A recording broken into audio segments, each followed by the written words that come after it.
Highly receptive, the females release pheromones and dance around him.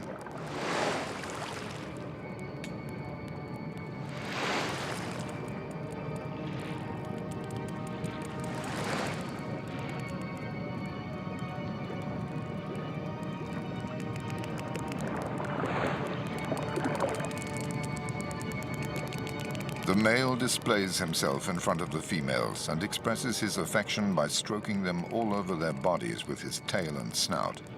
He gradually assembles his harem, consisting of pubescent females and mothers with their calves.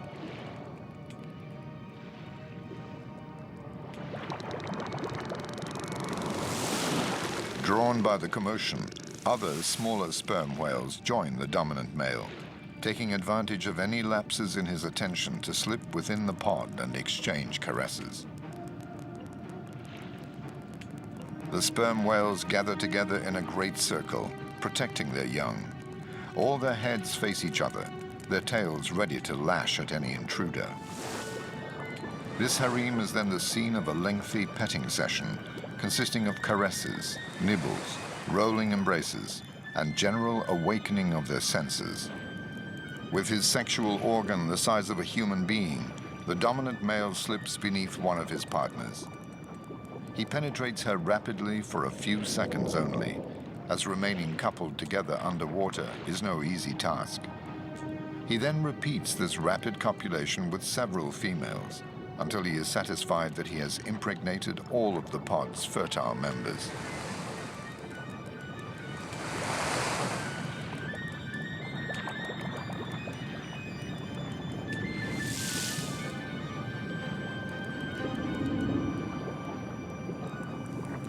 He then heads back where he came from, sometimes leaving several hectoliters of sperm floating in the sea.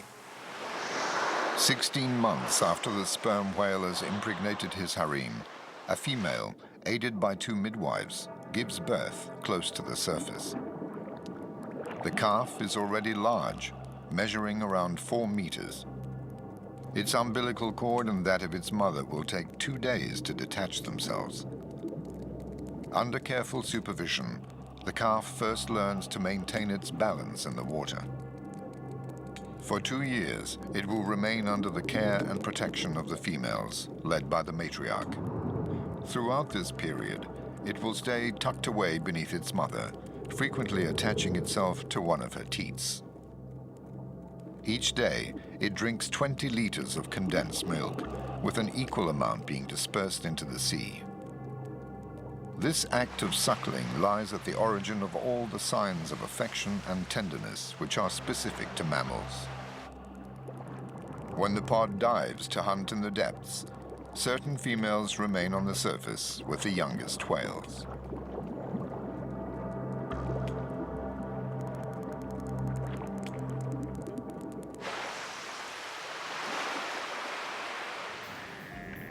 Incest is a particular taboo amongst dolphins. Each time they communicate, they reveal their identity and family origin, thereby avoiding incest and the resulting bad genes. Today, the clan is allowing this female to show her receptiveness to the male's advances by languidly rubbing her belly against the sand. Her sensuality is heightened by her ovulation. This behavior triggers a full-blown love ritual. The preliminaries last for days, accompanied by sensual caresses that ratchet up the desire. The partner's snouts explore the entire length of her body, from the mouth to the genital area. When she is ready, the female signals this by exposing her belly.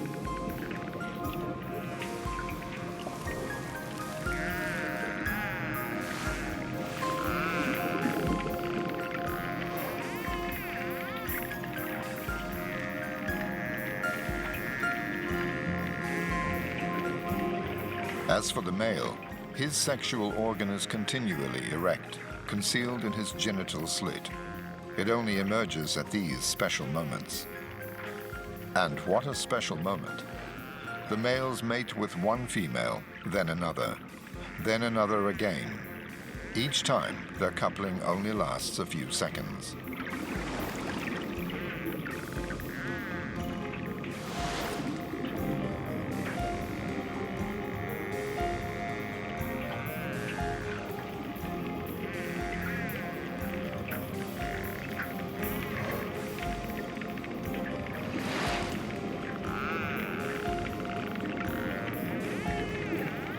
Today, however, this male has ejaculated early. Is it down to his inexperience, or has the presence of a shark made him nervous?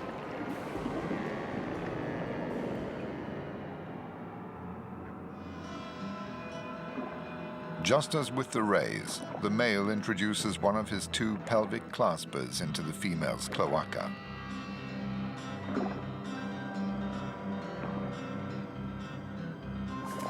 In a bid to maintain what is an exhausting acrobatic position, he pins her against the sand and the sharp coral.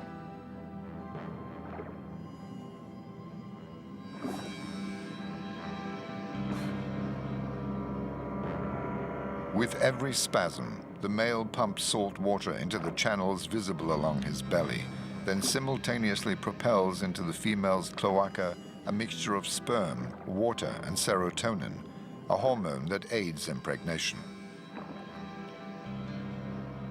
The shark's clasper is an amazingly complex appendage. Inside the female, it opens up like a flower, exposing hooks and spurs that dig in and keep it in the female's cloaca during copulation. Copulation lasts around 20 minutes for each male. No sooner has she been released than other males take over the assault, dragging the female to the bottom of a crevice and the murky waters of the thermocline at a depth of 150 feet. Many of them try to grip her, but the vast majority fail.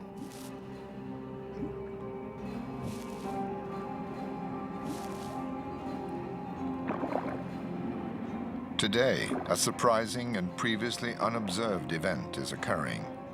The female is being penetrated by two males at the same time. Already devoid of sensuality and compliance, this sexual union becomes frenetic. Only the strongest sperm will prevail.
The injured female goes to recuperate among her companions, but she has one unique advantage on her side.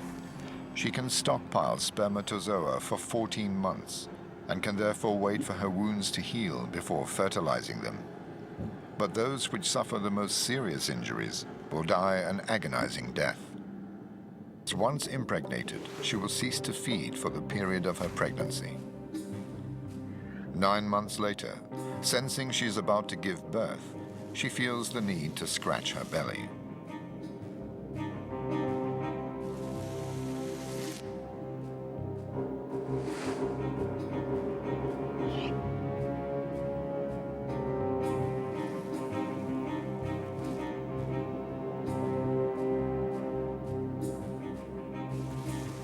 Even inside the ragged-toothed shark, extreme violence reigns.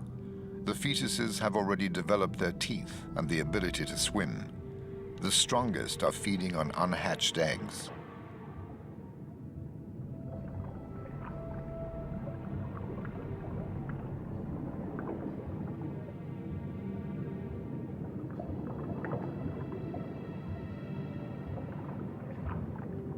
And when they grow, they will devour each other until only one remains.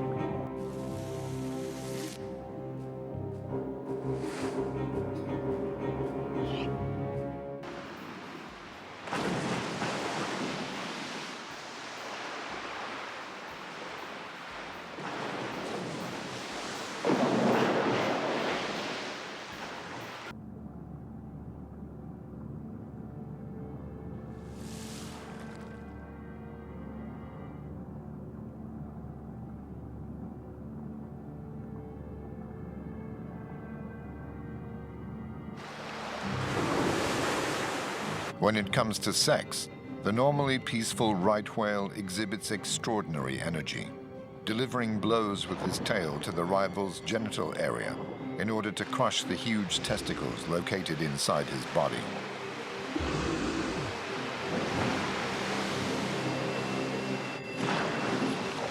And if these tail blows don't do the trick, the rivals strike each other with their fins and snouts. Equipped with sharp bristles formed by parasitic barnacles, their snouts make formidable razor-like weapons. Their demonstrations of strength, adroit dodges and lightning riposts reflect their burning desire.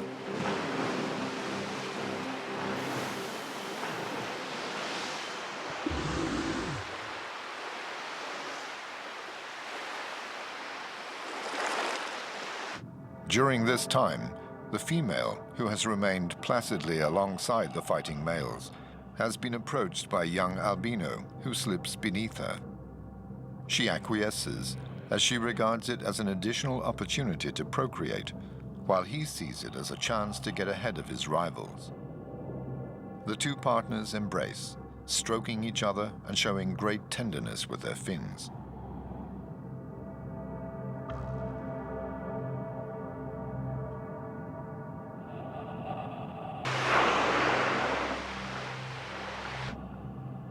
The male produces a phenomenal quantity of sperm in order to wash her previous partner's sperm from her belly. When the female has had enough, she turns on her back to put an end to their union. The female then points her vulva and tail towards the sky, thus indicating her unavailability to the males. The party over, she recovers by basking in the sun.